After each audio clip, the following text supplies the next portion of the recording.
नमस्कार मित्रों, आप सभी का फिर से एक बार हार्दिक स्वागत है सत्य धर्म ज्ञान यूट्यूब चैनल पर। मित्रों, गरुड़ पुराण में बताया गया है कि हर प्राणी की मृत्यु के बाद उसका अगला जन्म होता है। यह जन्म और मृत्यु का चक्र तब तक चलता रहता है जब तक व्यक्ति को मोक्ष की प्राप्ति ना हो जाए।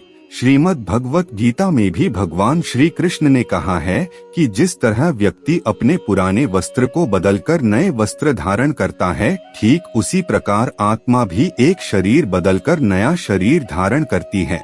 लेकिन क्या आप यह जानते हैं कि आखिर मृत्यु के बाद आत्मा को नया जन्म मिलता है या फिर भूत योनि?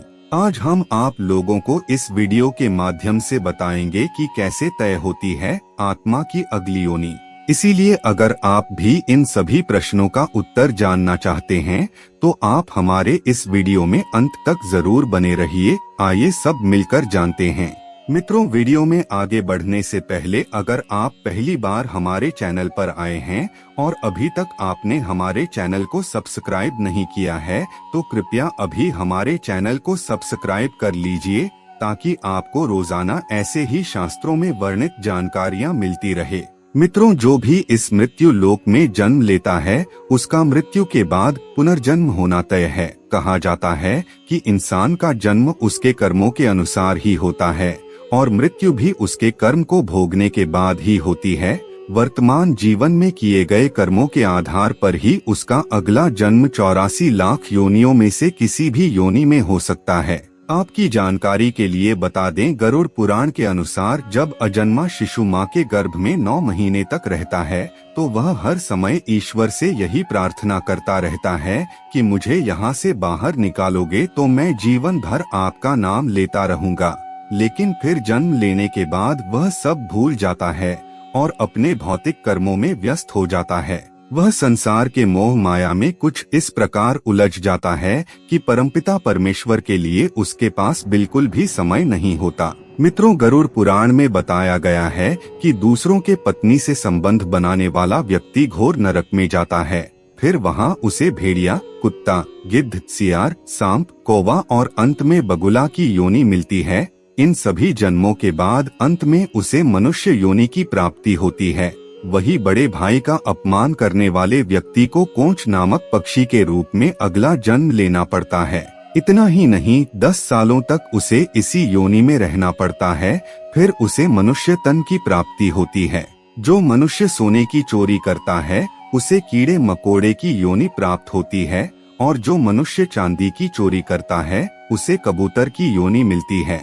हमारे हिंदू धर्म शास्त्रों के अनुसार हर स्त्री का आदर सम्मान करना चाहिए। कभी भी किसी स्त्री को परेशान नहीं करना चाहिए, अन्यथा ऐसा करने वाला मनुष्य पहले भेड़िए के रूप में जन्म लेता है, फिर कुत्ता, सियार, सांप, कौवा और बगुला बनता है। इन सभी योनियों में जन्म लेने के बाद उसे मनुष्य योनि की प्राप्ति होती है। मित्रों, गरुड़ पुराण में यह भी बताया गया है कि जो मनुष्य अपने पितृ तथा देवी देवताओं को संतुष्ट किए बिना ही मृत्यु को प्राप्त कर लेता है तो उसे 100 वर्षों तक कौवे की योनि में रहना पड़ता है।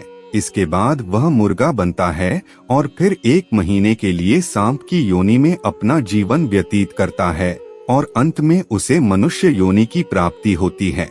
इसके अलावा गरुड़ पुराण में इस बात का भी वर्णन देखने को मिलता है कि इंसान का अगला जन्म उसके चाहत और प्रवृत्ति के आधार पर भी निश्चित होता है। यानी आपकी चाहत और प्रवृत्ति के आधार पर ईश्वर अगले जन्म में आपको उसी के अनुकूल शरीर प्रदान करता है।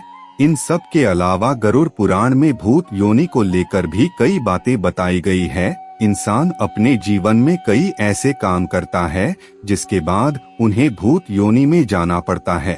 गरुड़ पुराण के प्रेतकल्प अध्याय के अनुसार भगवान श्री हरि विष्णु जी पक्षीराज गरुड़ को प्रेतों के बारे में समझाते हुए बताते हैं कि जो इंसान अपने पुरखों की धन संपत्ति को बर्बाद करता है या फिर किसी की जमीन धोखे से हड़प लेता है, वह निश्चित रूप से प्रेत योनि में भटकता है। इसके अलावा कुछ ऐसे भी लोग होते हैं जो अपने जीवन में हार कर आत्महत्या जैसी कदम उठा लेते हैं। ऐसे लोगों को मरने के बाद प्रेत योनि में भटकना पड़ता है। वहीं अकाल मृत्यु से मरने वाले लोगों को भी प्रेत योनि में ही भटकना पड़ता है। इसीलिए मित्रों हम अंत में यही कहेंगे कि अगर आप दोबारा मनुष्य जन्म लेना चाहते हैं या फिर जीवन मृत्यु के चक्र से मुक्ति पाना चाहते हैं तो इस जन्म में अच्छे कर्म करें और धार्मिक आदतें अपनाएं ताकि आपको ईश्वर का आशीर्वाद प्राप्त हो सके। तो मित्रों आज आपने इस वीडियो के माध्यम से जाना कि मृत्यु के बाद आत्मा को नया जन्म मिलता है या फिर भूत योनि। आज की वीडियो में बस इतना ही। आपको हमारी जानकारी कैसी लगी आप हमें कमेंट में जरूर बताएं और अपने दोस्तों के साथ भी शेयर जरूर करें। फिर मिलते हैं किसी नए जानकारी के साथ, तब तक के लिए धन्यवाद।